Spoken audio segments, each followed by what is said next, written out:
Hello friend, मैं अंशी पांडे अपने चैनल अंशी बे में आप लोगों का स्वागत करती हूँ। कैसे हैं आप लोग, ये बताने के लिए हरदम की तरह कमेंट बॉक्स में जय श्री विष्णु हरि जरूर लिखना।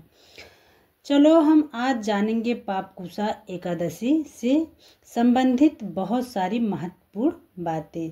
चलो अब हम वीडियो को शुरू करते हैं। पापकुसा एकादशी अश्विनी मास में शुक्ल पक्ष की एकादशी को पापकुसा एकादशी मनाई जाती है।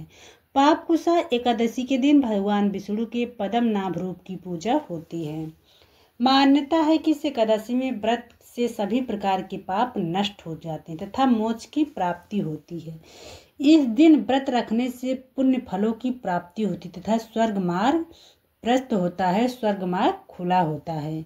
पापकुसा एकादशी को 1000 अश्वमेघ, जो भी व्यक्ति पापकुसा एकादशी का व्रत रखता है उसे जो 1000 अश्वमेघ करने के बराबर पुण्य फल की प्राप्ति होती है और तथा 100 सूर्य यज्ञ करने के समान फलदायी माना जाता है। एकादशी का व्रत करने वाले को दशमी से ही व्रत का पालन करना चाहिए। दशमी के दिन भी करते हैं और एकादशी के तो करते ही हैं और द्वादशी के तीनों दिन हम नियम का इसमें पालन करते हैं। चलो अब हम जान लेते हैं कि दशमी को हमको क्या क्या पालन करना है, क्या क्या नहीं करना है। जैसे हम दशमी तिथि जो है बृहस्पतिवार दिन, बृहस्पतिवार 2 अक्टूबर दिन बृहस्पतिवार को ही दशमी तिथि प्रारंभ हो रही है। उस दिन हम सारा दिन सब कुछ खा पी सकते हैं, लेकिन शाम के टाइम से हम दशमी से ही एकादशी व्रत रखने वाले उस नियम का पालन करना शुरू कर देंगे। जैसे हम शाम से उड़द, जौ, मूंग, चावल, चना और मसूर की दाल जो है इत्यादि जो है अनाज का हम परहेज करते हैं।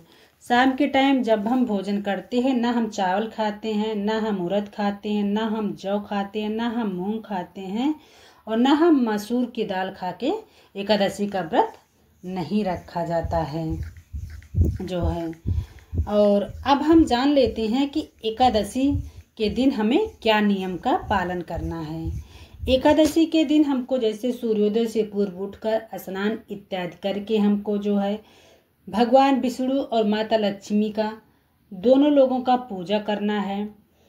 यदि जो है आपको देसी घी का जो है दीपक जलाने का मिल जाए तो आप अति उत्तम है, नहीं मिल रहा है तो आप तिल का भी जो है दीपक लगा सकते हैं। और इनको जो है पीला आसन लगाइए आप जो है, और पीला फूल अर्पित करिए और पीला भोग अर्पित करिए, क्योंकि विष्णु भगवान की पीली चीज़ें बहुत पसंद है। इसलिए जितना हो सके, और आपको या स्त्री हो या पुरुष, आपको भी अगर आपके पास पीला वस्त्र है तो आप एकादशी के दिन अवश्य धारण करना। मैं कहूँगी आपके पास ना भी हो तो आप उसका व्यवस्था कर लीजिए और एकादशी के दिन आप उसको अवश्य धारण कर लिया, क्योंकि पीली चीज़ जो है विष्णु भगवान का व्रत है, पीला चीज़ विष्णु भगवान को बहुत पसंद है। एकादशी के दिन यदि जो है घर में चावल ना बनाया जाए तो अति उत्तम है। मैं हर वीडियो में इस बात को बताती हूँ। एकादशी के दिन यदि परिवार में कोई चावल नहीं खाता, जो व्रत भी नहीं रखता है, वो व्रत का आधा फल प्राप्त करता है। इसलिए एकादशी के दिन चावल ना बने घर में तो अति उत्तम है। देख लेना, यदि जो है कोई नहीं मान रहा है तो आप अपने व्रत पर ध्यान देना, अपना व्रत नियम पालन करना, दूसरे के चक्कर में मत पड़ना, क्योंकि जो है हम पूजा कर रहे हैं, कलह क्लेश घर में नहीं करना है। इसलिए आप एक बार बता देना, जिसकी मर्जी है वो बनाए ना बनाए उसकी मर्जी है, लेकिन आप अपने व्रत का जो है पालन अच्छे से करना। इसमें हम जो है अगर एकादशी का दिन बृहस्पतिवार पड़ जाए तो इसमें हम जो है केला नहीं खाते हैं। हर फ्रूट खा सकते हैं लेकिन केला नहीं खाते, क्योंकि बृहस्पतिवार के दिन जो है केला की ही पूजा होती। इसलिए जो है बृहस्पतिवार के दिन अगर एकादशी पड़ जाए, तो इस बार तो शुक्रवार को पड़ी है, यदि बृहस्पतिवार को पड़ जाए तो आप जो है केला छोड़ के और सारा फ्रूट्स जो है खा सकते हैं। ड्राई फ्रूट्स खा सकते हैं, दही दूध सब आप खा सकते हैं, सेंधा नमक खा सकते, हो सके तो आप सूखा मिर्चा ना खाएं। इसमें सूखा मिर्चा का जो है परहेज है। हरा मिर्चा का आप प्रयोग करें, सूखा मिर्चा का प्रयोग ना करें। अदरक, इलायची सब आप खा सकते हैं, इसमें कोई चीज़ का मनाही नहीं है। और इस दिन जो है एकादशी के दिन अनाज का दान ना करें तो अति उत्तम है। इसमें जो है अनाज का दान नहीं किया जाता। जैसे आप फल इत्यादि करा सकते हैं, किसी पैसे की किसी की ज़रूरत है ज़रूरतमंद को, तो आप उसको दे सकते हैं, लेकिन आप जो है अनाज का दान इस दिन मत करना। जो है अनाज का दान नहीं किया जाता है।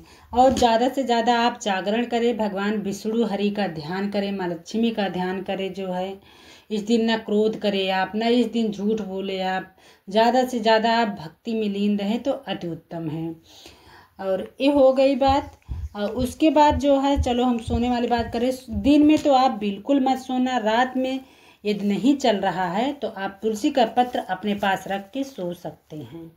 हो सके तो आप जागरण करें, नहीं कर सकते हो आप तुलसी का पत्ता रख के सो सकते हैं, ये मनाही नहीं है, आप तुलसी का पत्ता रख के सो सकते हैं। चलो अब द्वादशी के दिन हम जान लेते हैं कि द्वादशी के दिन हमें क्या सावधानियां बरतनी है। द्वादशी के दिन हमको सूर्योदय से पूर्व उठ के स्नान इत्यादि करके भगवान विष्णु का पूजा उसी तरीके से करना है जैसे एकादशी के दिन करना है मुझे। उसके बाद जो है हम सीधा दान करेंगे। सीधा में क्या, चावल नहीं रखा जाता है, गेहूं का आटा, नमक, मिर्च, मसाला, खटाई, सब्जी जो भी हो आप सब।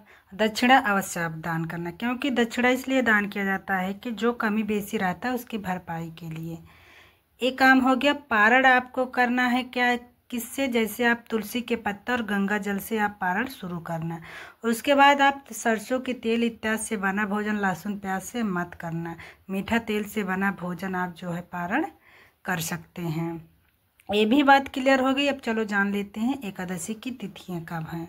पापकुशा एकादशी जो है आश्विनी माह के शुक्ल पक्ष एकादशी तिथि की शुरू होगी। 2 अक्टूबर को शाम 7:10 पर लाग जाएगा और ये 3 अक्टूबर को शाम 6:32 पर होगा।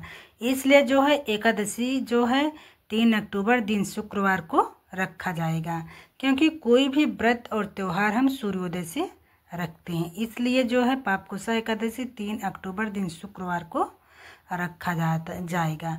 चलो अब जान लेते हैं पारण का शुभ मुहूर्त क्या है। 4 अक्टूबर दिन शनिवार को सुबह 6:10 से 8:34 तक पारण है। और द्वादशी तिथि का समाप्ति कब है, शाम 5:09 तक।